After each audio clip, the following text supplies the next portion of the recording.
He went back, he felt that pressure, and then he got off it right away. Okay, so he's handling all this pretty good. Ask him to step over. Yeah, yeah. All right, so now he's realizing that, yeah, this is pressure, but I'm not coming in and hitting him or hurting him. So the only real pressure is the pressure that he's causing by pulling back. So now, yeah, yeah. And plus he's getting a little desensitized to me yelling at him because he's like, it's an empty bluff. You're not doing nothing. So now we'll start reintroducing some of the additional stimuli. We exposed it to him before, but now it's a different scenario. Like I said, it's okay that he's nervous. You know, when things come running in at him, I'd be nervous too. But right there, he just pulled back a little bit, felt that tension, gave back to it. Right there. And that's fine. Like I said, I don't mind that he's a little concerned. I would be concerned too. I wouldn't want someone waving something in my face. But he has to think and not react. Which he's doing a darn good job at. So, if you remember, he had a pretty good reaction to the plastic bag. Let's go ahead and see how he does this time. Still a little concerned standing over there. But there's a nice release, the licking and chewing. He's thinking. That's what we want. We want him thinking. Horses by nature have a huge reacting side of their brain. You know, I think their motto has to be, when in doubt, run it out. And they just go. If it makes a noise and they weren't expecting it, they run. And then they run, you know, far enough until they go, hey, what was I running from? And here's some green grass, I think I'm going to stop and eat. So they really never get a chance to stop and think about what it was. So their thinking side of the brain, real small. Reacting side of the brain, huge. So what we want to do, the reacting side is just like a muscle. We just need to, or the thinking side is like a muscle. We just need to work it out a little bit. So there he's feeling the tension on the halter.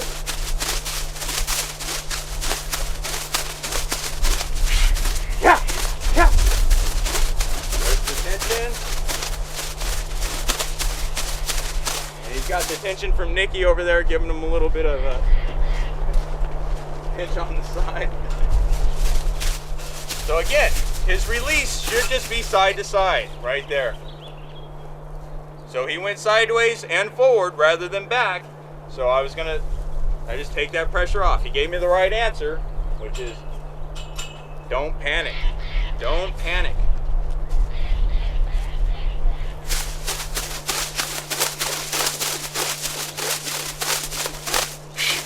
Yeah, yeah, yeah.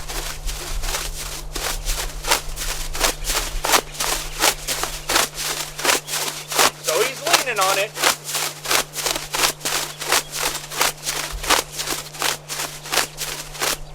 There. So he went back far enough and said, you know what? That plastic bag isn't hurting me, but this pressure around my head doesn't feel too good, and the only way to get rid of that pressure around my head is to step forward. And that's the principle that we're teaching them. And when they feel that pressure around their head, they gotta walk forward.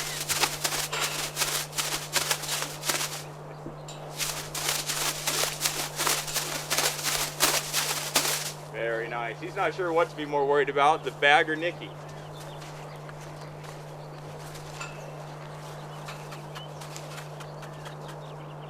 Come on, move.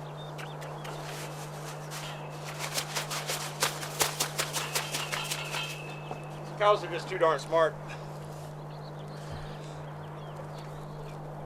That's all right. We'll get Dave or Diane, the owners of the Heaven Can Wait Animal Rescue, over here and get her shooed away if need be.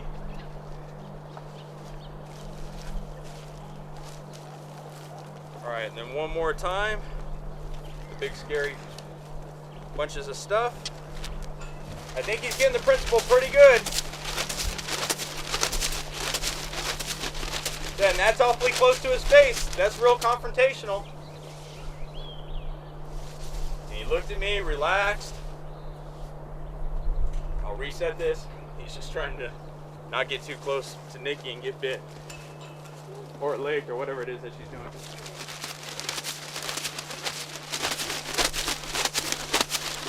So that's a lot of pressure. He's saying, I can't handle it. I gotta go. And he stopped pulling on it. Said again, that's the nice thing about this 25-foot line. You'd have a heck of a time pulling all the way through. And we'll just reset it.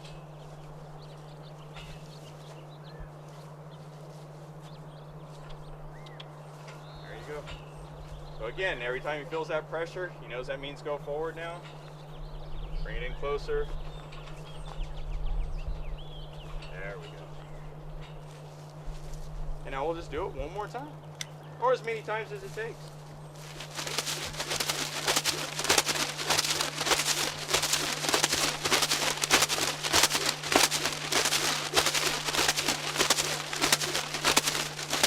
If a horse will just stand there and not move, I try to do it for about 15 seconds.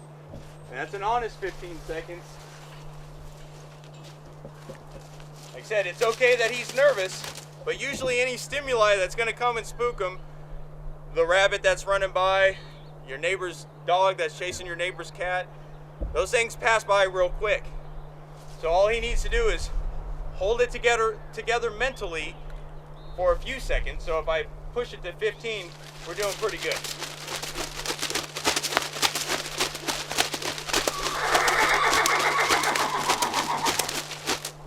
There was 15. Now we'll go on to a couple other things that he hasn't seen, hoping that he's got the principles down. All right, so here's a couple of the things that you saw with Sundowner earlier. Your standard beat up feed sack and the big blue tarp. Don't really need this anymore. So we're just gonna create more noise over here. So again, he's scared, but he's not running. He's not losing his mind. He just said, I don't know what that is, and I'm a little unsure.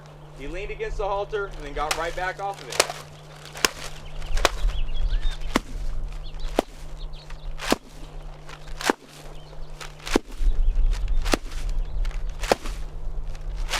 And I don't know if you guys can hear that, but that's echoing through this whole valley like a cannon going off. Nice thing about these feed sacks is they don't hurt when you want to sack out your horse and teach him that, you know, things can touch him and the air gets caught up inside here. So it makes a big scary sound, but it doesn't hurt the horse. So again, now we're dealing with lefty. We just did righty, let's do lefty. Lefty's all right.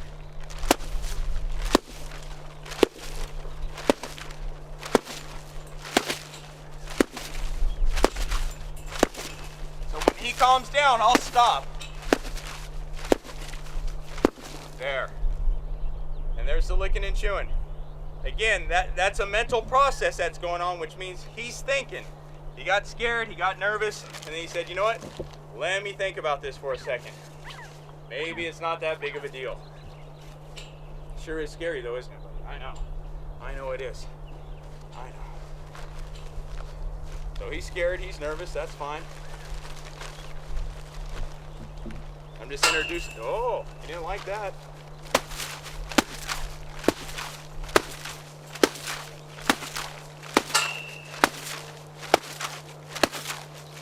There. So when he relaxed, took the pressure off the rope, looked at me, those are all good signs. So I'll just go ahead and reset this now. And I'll reassure him some, tell him what a good boy he is. Very good, buddy. Very good.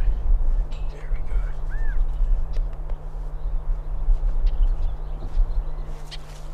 Try this again on this side. So he feels the tension, moves away.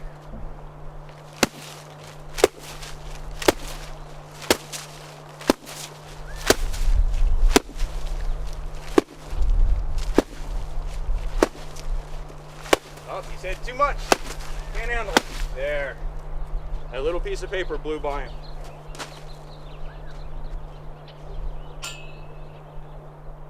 Reset it.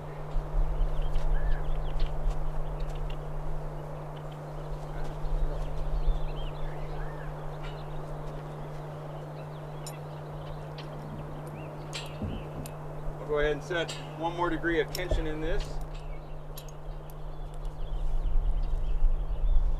Just to make it a little more resistant when he wants to start backing off.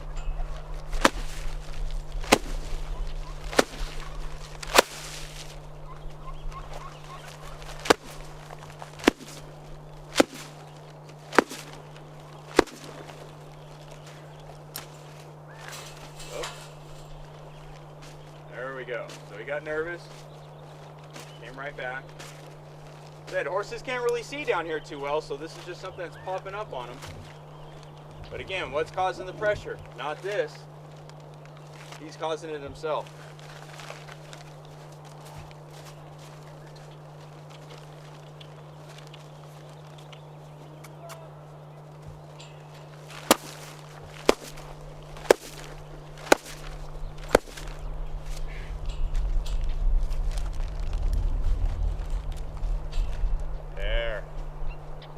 Got a little nervous, put the pressure on, and he said, oh, gotta take that off. He just took a nice step forward. Then it's okay that he gets scared when he's high. You never know when a car is gonna come by and backfire and do a really loud boom.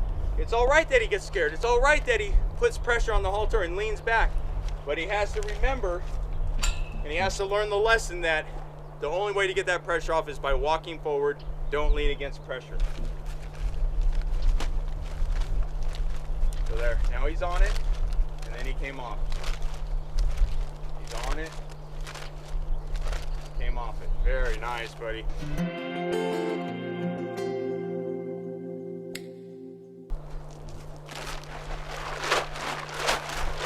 don't know what that is. Has nothing to do with him. I'm just doing laundry. I'm just shaking out the sheet that's on the laundry line.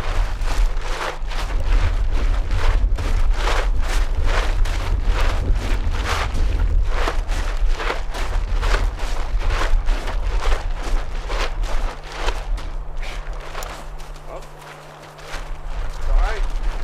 It's all right. I still got another. There. There we go.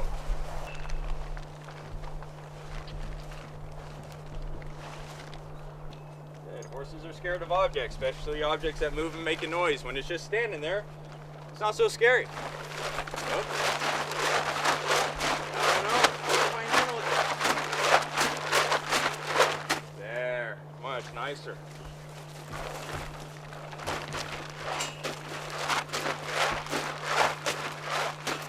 Much nicer.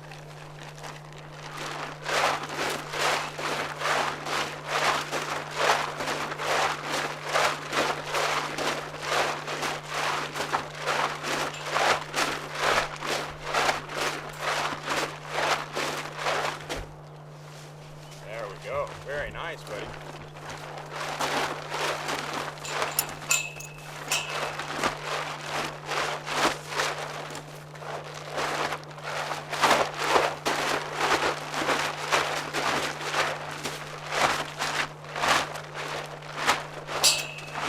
That's right, he's on it.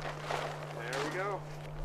That's not bad. That was only a couple feet. The last time he went halfway into the middle of the round pin. And again, it's like a pressure cooker. You can see that the tension is building, it's building, it's building. He's leaning back, and at some point, either he has to stop reacting and start thinking, or he's gonna blow. And when he blows, he goes out there. But it's through this repetition, that feeling of the pressure and that immediate release when he stops resisting, that he finds out that that's all he has to do. Just not resist and everything's comfortable.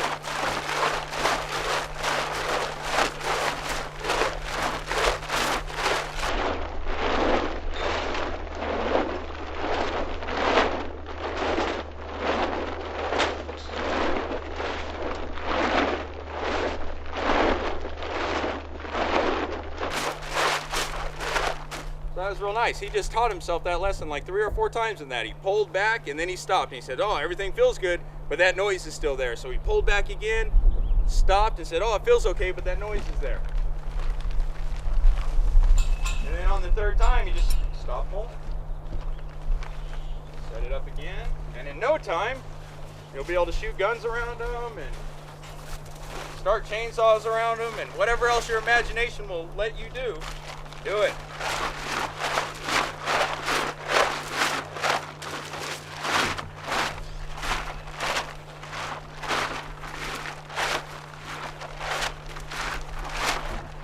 There.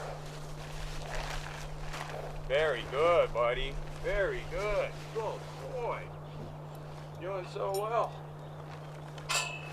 Not bad for a wild horse, I tell you what. And again, he's going to be fairly claustrophobic being right up against this panel like this. He has nowhere to go. This is it. So he just has to deal with it.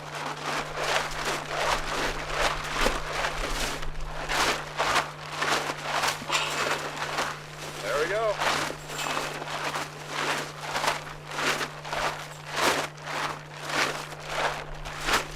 Not bad. And again, it just keeps getting better and better. That time he's only a couple feet. And not only is he claustrophobic being right up against the panel, he's got his nose right up against this also. And again, horses are always thinking movement. I have to be able to move. That's the only way I can survive. I have to be able to move. And right here we're saying, you can't move. And here comes this big nasty blue thing that just wants to gobble you up.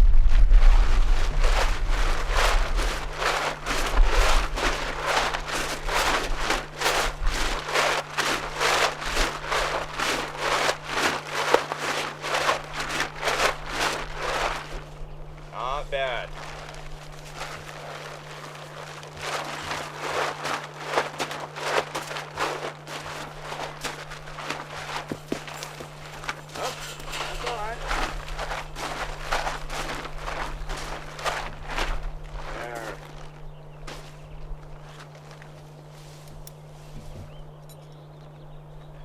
I want you guys to see all this stuff. I want you to see how your horse might react. That it isn't just a walk in the park, but again, these are the biggest problems that I hear about. I mean, these are serious things that if your horse can't handle this kind of stuff, all the time you hear about horses that have snapped their neck when they're tied because that survival instinct is so strong, that reaction side of their brain, that they'll just as soon kill themselves or die trying to get free. And we have to teach this to the horse that pulling back isn't the answer. Just giving to the pressure is.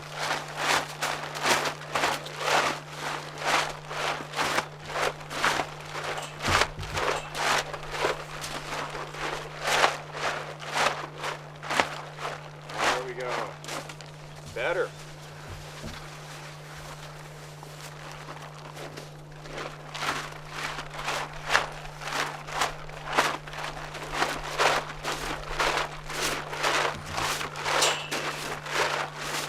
Better.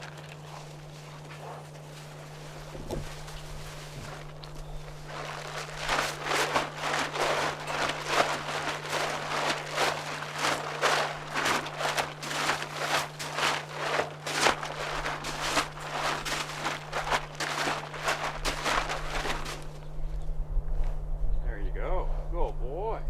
Good boy.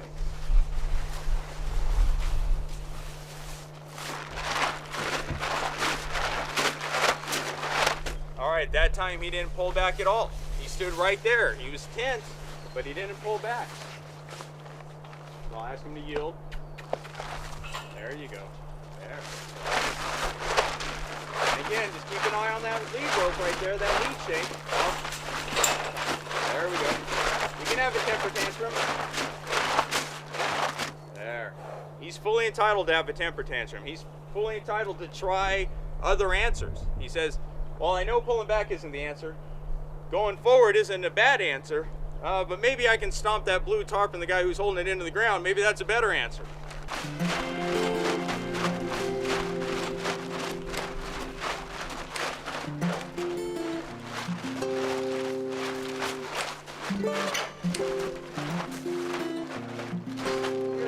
The whole time he was leaning back, but he wasn't putting any pressure on that lead rope. So honestly, I think he's learning the lesson pretty well.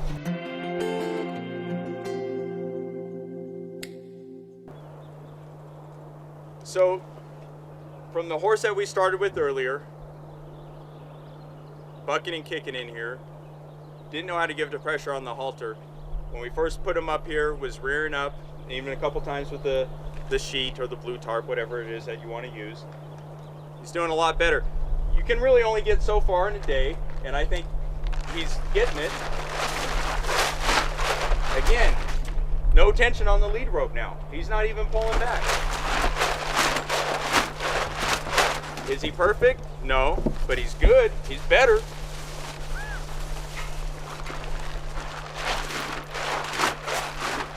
Again, no tension now. So for today, that's a good spot to quit. You always want to end on a good note. He's a million times better. He's not leaning against the halter. I know, buddy. What was that crazy eyeball look for?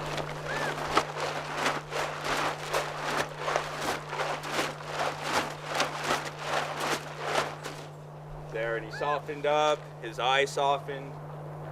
That's a good spot to quit for this, and now we'll move on to the trailer loading.